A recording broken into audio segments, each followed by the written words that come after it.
England came out and said, well, you are under the euro, and we are going to steal hundreds of billions from you, and you're not going to ever be able to get out of it. And I understand 85% in polls of you want to be able to vote on being brought into the euro, but I've decided that I'm not going to allow that. I mean, he even tells you that he's going to sit there and treat you like an absolute prisoner. I mean, I guess because they are prisoners, but it's this, I mean, these guys really are. They do have a confidence game going on. It is. Oh, he's an Eton boy.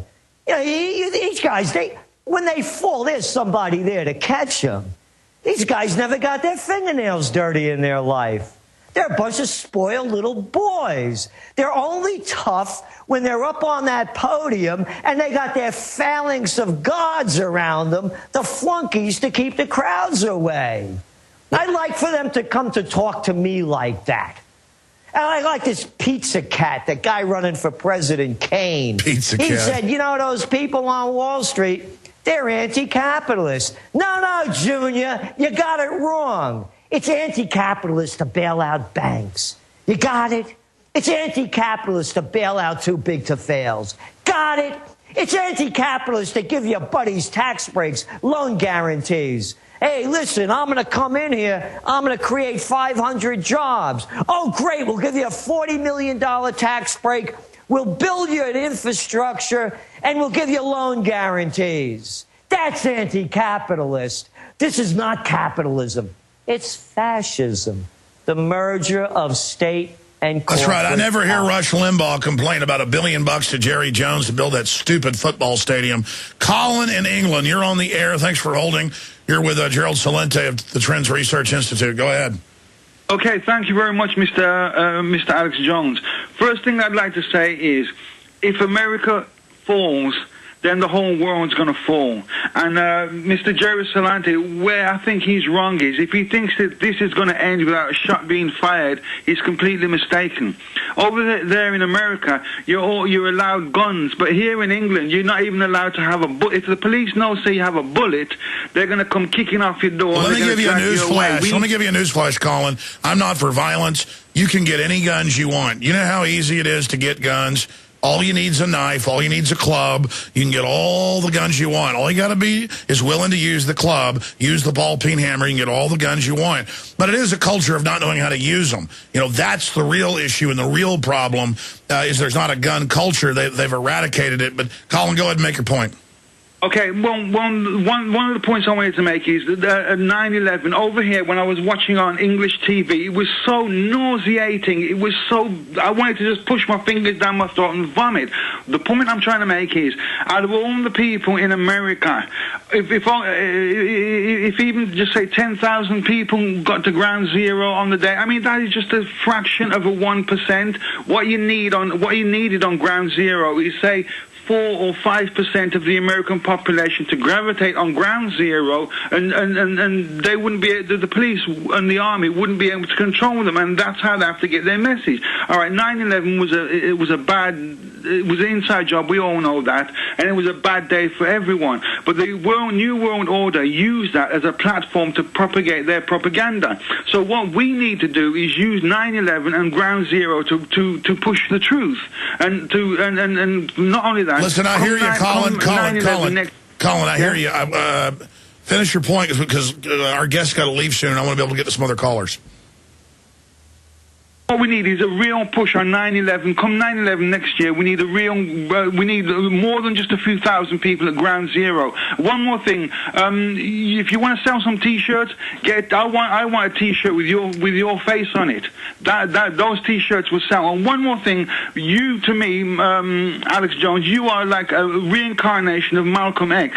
You really are. You are doing exactly what Malcolm X was doing. You're not going to shut up. You're not going to go away, and you're not going to keep quiet. I hold you that much in the high esteem. You really are the man for the job, and I salute you, and I bow down to you, Mr. Malcolm X. Oh, please stop, Colin. I appreciate the call. God bless you. Look, I don't. Malcolm X, I think, was probably a better speaker than I am, and he certainly, you saw what the system did to him. But I think we're all basically a little George Washington, a little Malcolm X at the same time. That's what's needed right now. Any comments, Gerald Celente, on what Colin was saying? Well, of course there's going to be violence, and we're saying it's not going to solve anything. It's only going to make matters worse. And there's no question. You just don't win with violence. Again, you're replacing one group of criminals with another. So it has to be an intellectual revolution going to a higher civilization. And I said this before. Matter of fact, the Autumn Trends Journal just came out. And what we do is, the message is, the future is in your hands. Everybody has to do something to change the future in a positive way. But it begins with the individual. There's that Hindu saying, when the student's ready, the teacher appears. When the people are ready, the change is going to happen. And I don't see the people ready yet. I mentioned about the obesity issue. You have to be in shape physically, emotionally, and spiritually. And I'm not talking about, believing in somebody's, other religion. I'm talking about, the truth with yourself. Judgment Day to me is judging yourself. Did you live up to the expectations of who you say you could be? So when enough people start changing, then we see the positive change. Do more people have to get involved? Of course they do. It's happening. Yeah. This is a movement that is a gut issue, and that's why it's happening the way it is. Well, you're right. And if the Occupy movements fail, something else is going to follow. Conditions are only going to get worse. Now, there's no doubt we're in a depression, and they've been covering it up, and you were called the porn pessimist or pessimist porn and all this. And, the guys that were all wrong, they're hailed because they were wrong, because they played along with the, the delusion. But my issue on violence is this. I'm not looking for it. It's not good offensively. But the system pushing too hard and people resisting here and there in their own time, that does scare the system, and that's why they're trying to array all this surveillance and all this tracking. So what if you surveil us? I mean, you just see the fist coming, into your teeth.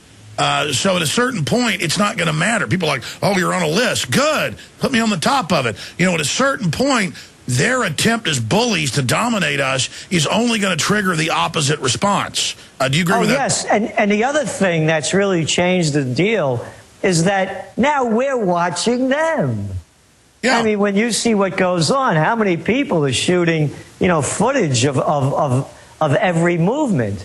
So, yeah, you want to watch us? We'll watch you. And guess what? There are more of us than there are you. So this game works two ways. And then the other issue becomes, who are they? What kind of sick minds are watching us all the time? What kind of lives are they leading? And are they afraid?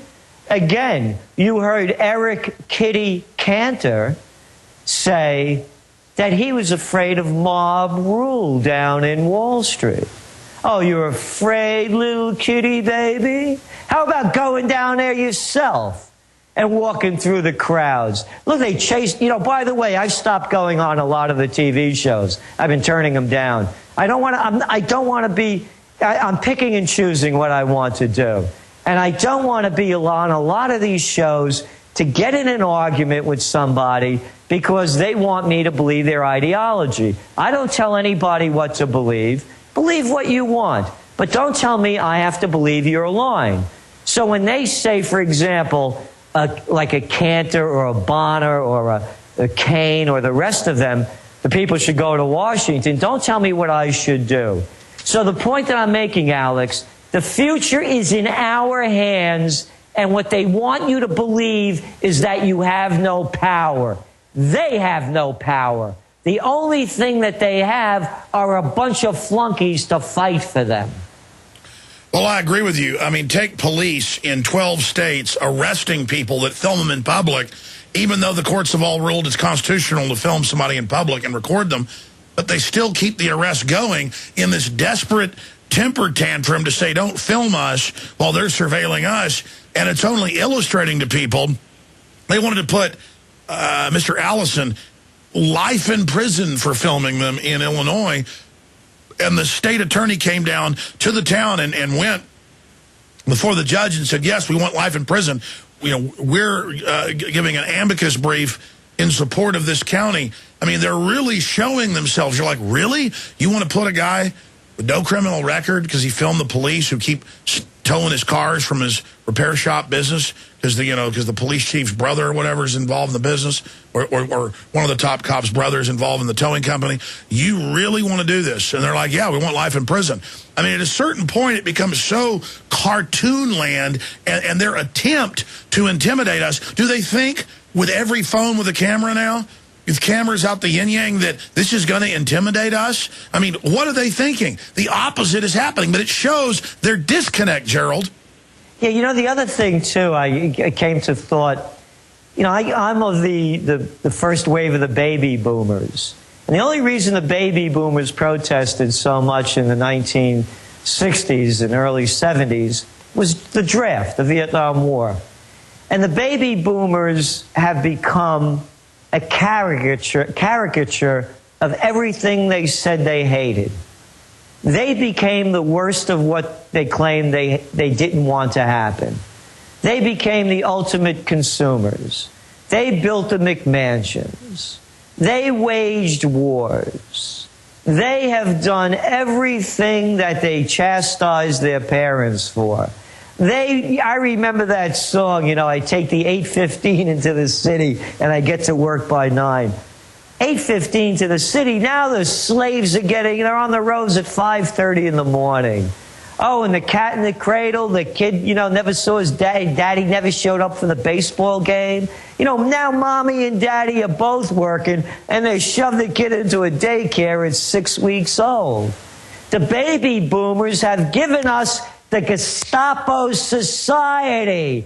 The baby boomers, the Bill Clintons, the Hillary Clintons. These are the people that have raped us of our rights, and they salute them, and they've become them.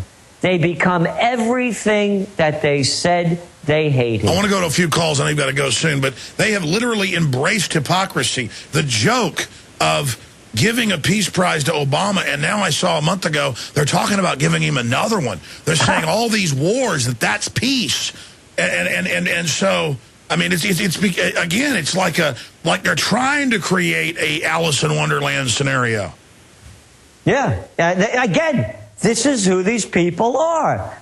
Don't forget the people you hated in high school and college, the class presidents, the head of the student councils. There they are, and they're telling you now what to do. Incredible. Let's jam in a few calls here. I don't want to abuse the time of Gerald Celente. Bob in Chicago, you're on the air. Thanks for holding. Go ahead. Hey, Alex. Gerald, how's it going? First-time caller. Been listening for years.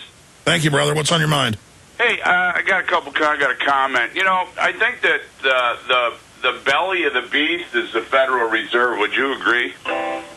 Yeah, I'd say that's where these private banksters get this quasi-government power. Right, belly of the beast, because the beast has no heart. And, I try and communicate some of this stuff to people, and they just look at me like a deer in the headlights, like, what? Yeah, well, don't feel bad. A lot of people on the GMO, on the fluoride, all this, they're in a trance, they watch TV all day. They don't count. It's always people who are awake on the side of good and evil that fight it out. So don't get discouraged. People that will wake up are waking up. But zombies, I mean, you just got to feel sorry for them. No, yeah, it's like my wife. I tried to tell my wife, and she's like a deer in the headlights. And she says, well, what are you going to do? I said, well, look at me like a mustard seed. It's a tiny little thing, but you plant that seed, and it grows awfully big. So if I can just wake up a few people, and they can wake up a few people, and this thing could snowball. Well, isn't your wife proud that you're somebody who cares and is involved? In every culture, women always admired men that would stand up for people. I mean, how do we lose that? Somehow in the last 50 years, with this fake feminism, they've trained women that putting men down is cool. Or that men are idiots, and all the sitcoms and dramas, the men are all a bunch of knuckle-dragging morons. That's all conditioning. Let's get Gerald's comment on that. Well, yeah, I agree about the mustard seed. And everybody has to do something if you want it to change. Just do what you can do. But try to do more than talk. Put your money where your mouth is. And for all those people listening, in this show today, there are a lot of people like Alex out there that is doing. I'm not, blowing smoke. you know, that put his neck on the line and speaks up and takes a stand.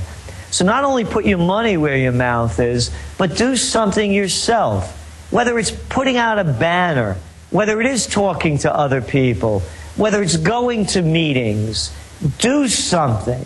Make your voice heard.